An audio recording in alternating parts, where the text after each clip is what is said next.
Welcome to the deep dive.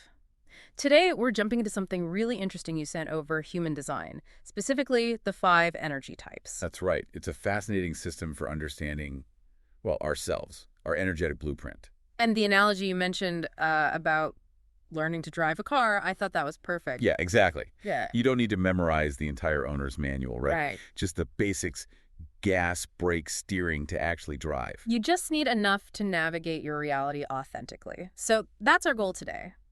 Unpack these five energy types, the fundamentals of human design. Precisely. And these types, they're like the core components of that car. Each one has a job and they all interact.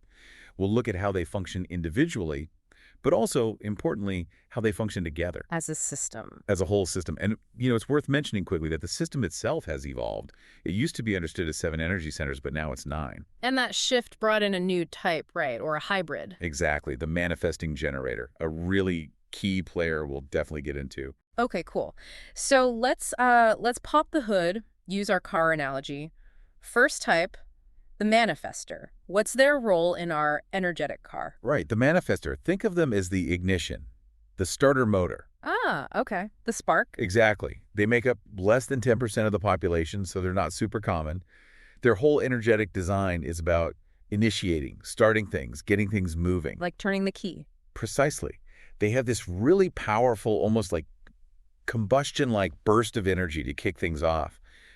And this is key, it's a burst. Like starting a car, it takes a lot of energy right at the beginning, and then they need to pull back and recharge. Gotcha. So they're not designed for the long haul necessarily, but for getting the engines started. You got it. They might even metaphorically start someone else's engine and expend their energy in that initial action. Okay.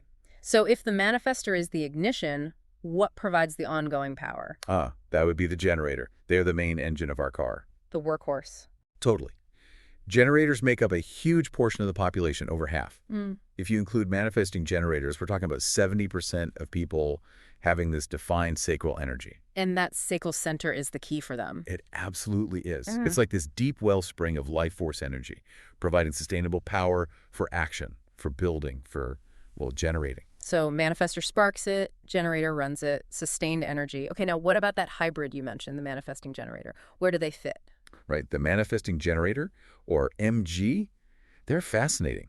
Think of them maybe as the belts and the transmission system within the engine. Okay, connecting things. Yes, they connect and initiate through those connections. They have that same powerful sacral engine as the generator, that's sustainable energy, but they often have a defined throat center, unlike many pure generators.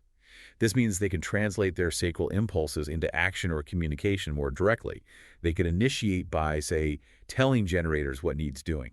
So they've got the power source and a way to direct it more actively than a pure generator might, like shifting gears. That's a great way to put it. They connect the power to specific actions, initiate within the flow. They bridge that gap between pure initiation and pure generation. Still part of that 70% with the sacral definition, remember? Okay, makes sense. Ignition, engine, belts, transmission.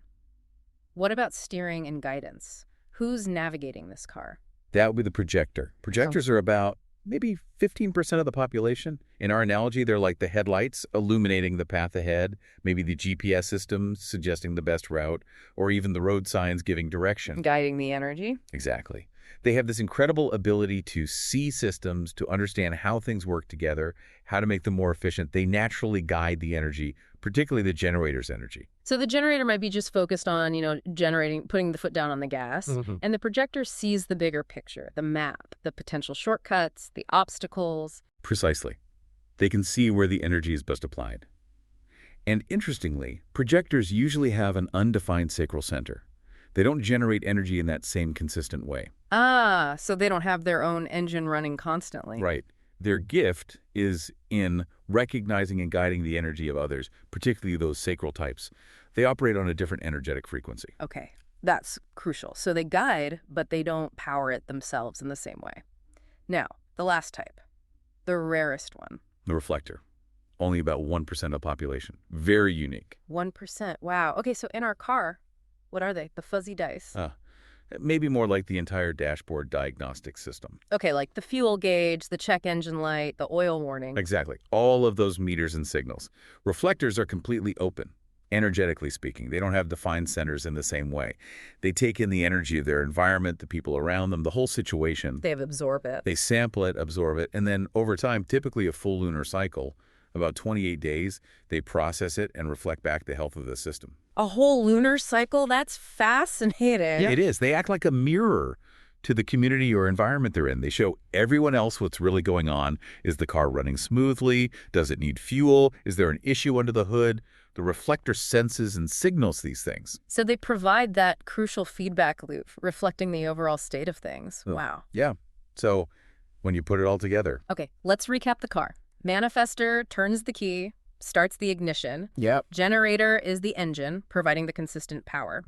Manifesting generator is like the transmission and belts connecting the power and initiating specific actions within that flow. Got it. Projector is the GPS, headlights, signs guiding the whole thing, optimizing the route. Perfect. And the reflector is the dashboard, the gauges, reflecting the overall health and status of the vehicle. You've nailed it. See how they all need each other? The car doesn't work properly if one part is missing or not doing its job. It really paints a picture of an interconnected system. And understanding just these basics, like you said about driving, it doesn't mean you know everything, but it gives you a way to start navigating. Exactly. It helps you understand your own energy and how you interact with others. It's the starting point for living more, well, in alignment with your design, authentically. Okay, so speaking of navigating, let's imagine someone listening knows their type. Let's say they know they're a manifesting generator since they're such a big group. How does this play out for them specifically? Great question. So if you're an MG listening, you're this hybrid, right? You've got that generator engine, the sacral power. Tendency to want to do all the things, say yes a lot. Potentially, yes, because you have the energy. But the key is how you engage it. Your signature state, when things are right, is satisfaction.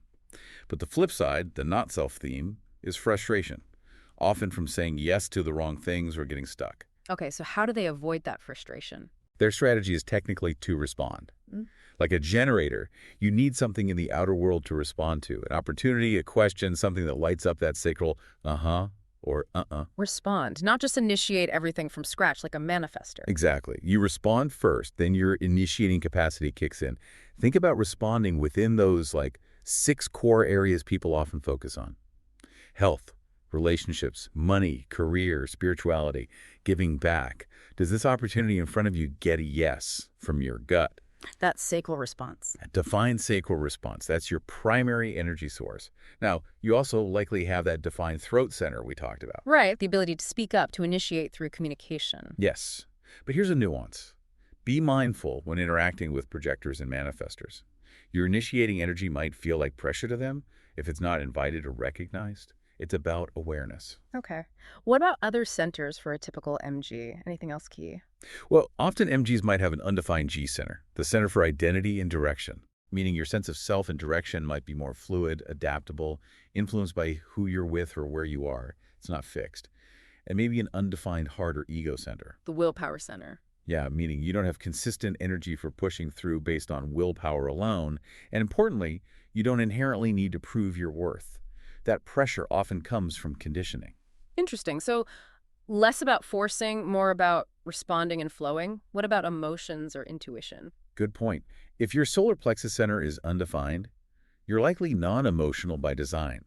You take in and amplify others' emotions, but don't have a consistent emotional waves yourself. Decisions shouldn't be made in the heat of amplified emotion. Okay. And intuition. Often, MGs have a defined spleen center. That's your oldest awareness center, providing splenic intuition, those quiet, in-the-moment hits, instincts, gut feelings about what's healthy or safe. It's not loud like the sacral, more subtle. So listen to those little nudges. Definitely. And maybe a defined root center, giving you a grounded energy, a healthy pressure to act or evolve, but it needs to be channeled correctly through that sacral response. Wow. Okay. So bringing it back to the car. Sure. The MG is this dynamic part of the engine system, connecting things, responding to the road, but needing to make sure it's responding to the right signals before hitting the gas or shifting gears. Beautifully put. You're facilitating action, connecting the power source to the task at hand, but your navigation comes from responding authentically first. This is really helpful. So if people are listening and thinking, okay, I want to know my type, my centers, what's the best first step? Definitely go get your free human design chart. Lots of websites offer them. You just need your birth date, exact birth time, and birth location. And that chart will show you your energy type, your defined and undefined centers, the starting point. Exactly. It's your personal energetic map.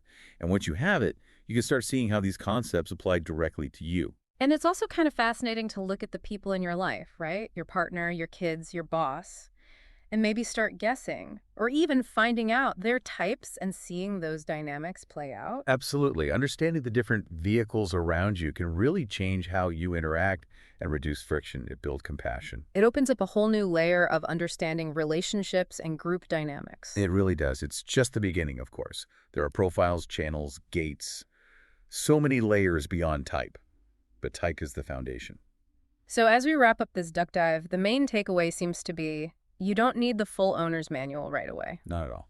Just understanding these 5 basic energy types, the initiator, the powerhouse, the connector responder, the guide, the reflector, gives you the keys to start driving your own life with more awareness. It's about navigating your energetic landscape more consciously, more authentically, living your design. So maybe a final thought for everyone listening. Now that you know a bit about these energetic roles, these parts of the car, which aspect of your own energetic vehicle do you feel called to understand a bit better? What part needs a tune-up or just some conscious attention to help you navigate your path with maybe a little more ease? I love that. What part of your car needs exploring? It really is an empowering journey of self-discovery, and it starts with these fundamentals.